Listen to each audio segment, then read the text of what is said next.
Assalamualaikum warahmatullahi wabarakatuh. Tahukah kalian tradisi Lebaran di Nusantara?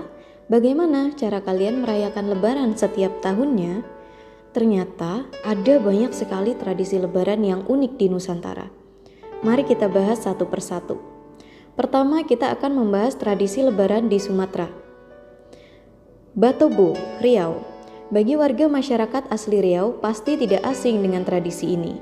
Para perantau yang mudik Lebaran langsung disambut dengan perayaan ini begitu datang ke kampung halaman. Mereka diarak dengan menggunakan rebana mengelilingi kampung. Seperti pahlawan, para rombongan pemudik diarak dengan menggunakan rebana melintasi persawahan dan menuju tempat berbuka puasa bersama. Tradisi Batobo ini bisa dijadikan ajang silaturahmi dan pelepas rindu antara para perantau dengan keluarga di kampung halamannya. Kenduri Makam Aceh.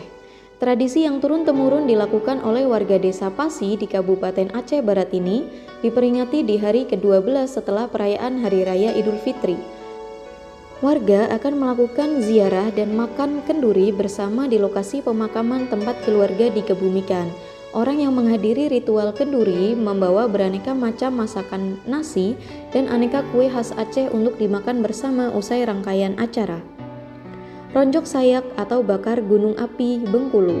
Tradisi ini dilakukan dalam bentuk batok kelapa yang ditumbuk menggunung lalu dibakar atau bakar gunungan dan dilakukan pada malam takbiran atau malam ke-27. Masyarakat Serawai membakar batok kelapa yang sudah disusuk menyerupai sate untuk bersyukur kepada Allah serta sebagai ungkapan doa supaya keluarga yang sudah meninggal diberi ketenangan. Badulang, Bangka. Tradisi ini dilakukan setelah sholat id, salam-salaman, lalu kumpul lagi untuk makan bersama di halaman masjid. Makanan dengan berbagai menu ditutup dengan tudung saji. Malaman, Lampung.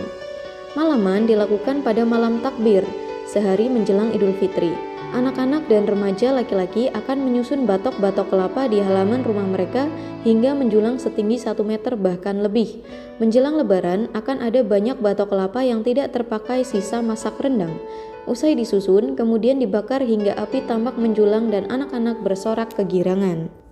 Berikutnya kita akan membahas tradisi-tradisi Idul Fitri di Jawa dan Madura. Lebaran Betawi. Tradisi ini mulai diselenggarakan sejak 2008 hingga sekarang setiap tahunnya.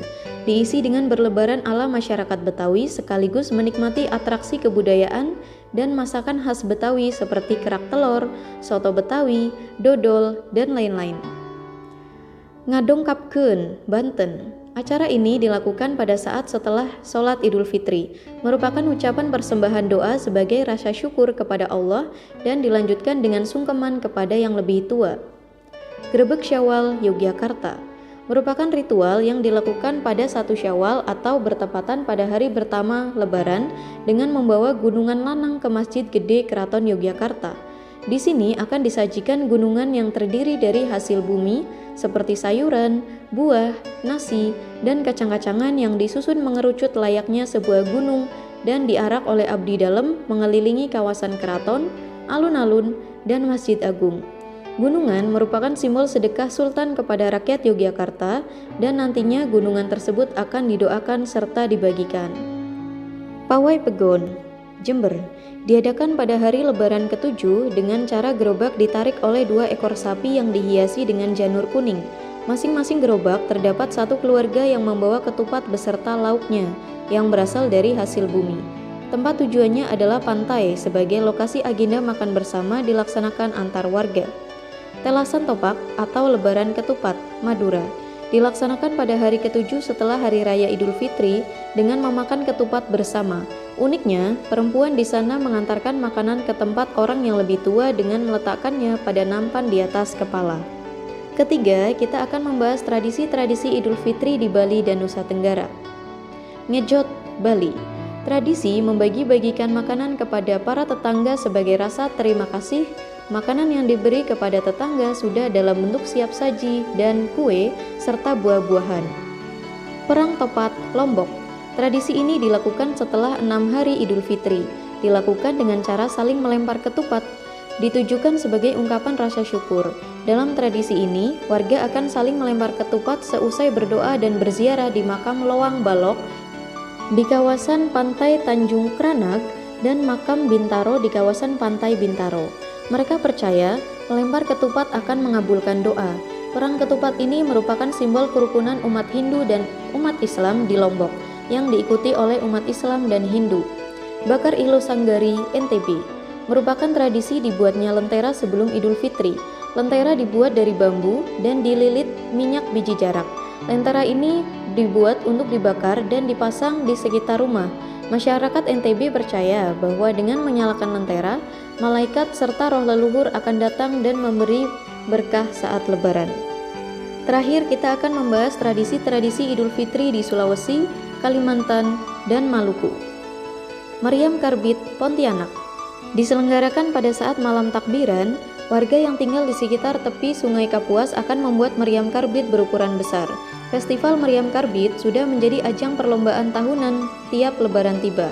Festival ini diadakan di tepian Sungai Kapuas dengan menampilkan sejumlah meriam karbit yang dihias warna-warni. Tumbilo Tohe, Gorontalo. Tradisi unik Tumbilo Tohe berarti memasang lampu, biasanya 3 hari menjelang lebaran. Masyarakat Gorontalo memasang lampu minyak di halaman rumah, halaman masjid, atau tepi jalan raya. Untuk jumlah lampu yang terpasang disesuaikan dengan jumlah anggota keluarga. Awalnya, hal ini dilakukan untuk memudahkan warga memberi zakat pada malam hari. Kala itu, lampu terbuat dari damar dan getah pohon. Seiring waktu, lampu diganti dengan minyak kelapa dan beralih ke minyak tanah. Kini lampu hadir dengan berbagai bentuk dan warna.